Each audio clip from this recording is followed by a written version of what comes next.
So till now we have seen three types of bounds. You remember we have talked about theta, big O and big omega. Okay? And now we are going to talk about two other bounds, small o and small omega. So let's first start with the small o notation. Okay? So if I give you a function gn and we try to define the set small o of gn, then it would involve all the functions fn such that now given any positive constant c, okay, so if I give any such constant c, then we should be able to find a value of n0, okay, then we should be able to find a value of n0 which is greater than 0, such that, okay, such that what should be true? Well, whatever we had in case of big O, right? So in that case, what should happen is this particular function fn, it should be less than the constant multiplied by gn, okay, and this should be greater than or equal to 0, okay. That's what we want, and this particular relation should be true for all the values of n which are greater than or equal to n0, okay. So let's see what is different here as compared to big O, okay. So if we go back and look at big O, in case of big O, what we were doing was that we were saying that given a function gn, we were finding out all the functions fn such that we should find at least one positive constant c and value of n0, both of them should be positive, such that, okay, this function gn should be greater than or equal to fn, okay. And compared to that, what is different here is that given any positive constant c, okay, any positive, so yes, this I should not miss, any positive constant c, then we should be able to find a value of n0 which is greater than 0. And now once we pick up this value of n0 and c, we should be able to have this inequality where cgn is always greater than fn, okay. So there is no question of equality here, okay.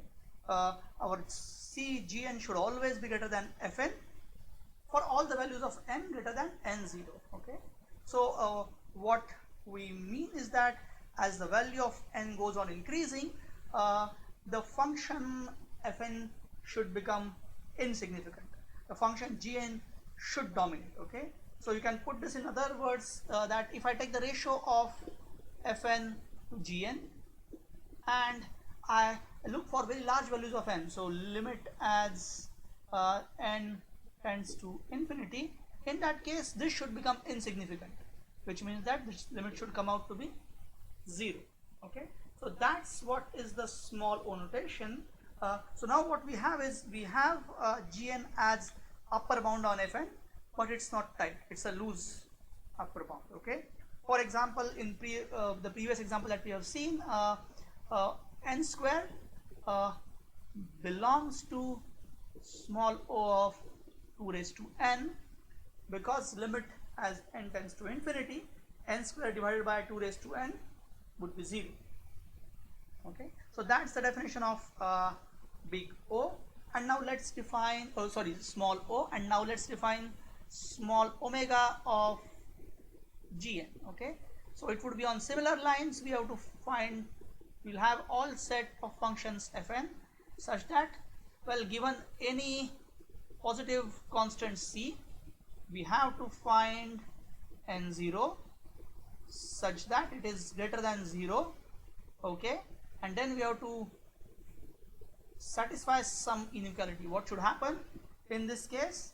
Well, in this case it's going to be reversed, okay. So what will happen is this function fn must be greater than our function gn multiplied by that constant, and this should be greater than or equal to 0, and this should be true for all the values of n which are greater than or equal to n0, okay. So in a way, our Gn is a lower bound for Fn, but it's not a tight lower bound. Okay, so what will happen is that as we go towards the higher and higher values of n, function Fn will become significant and Gn will become insignificant.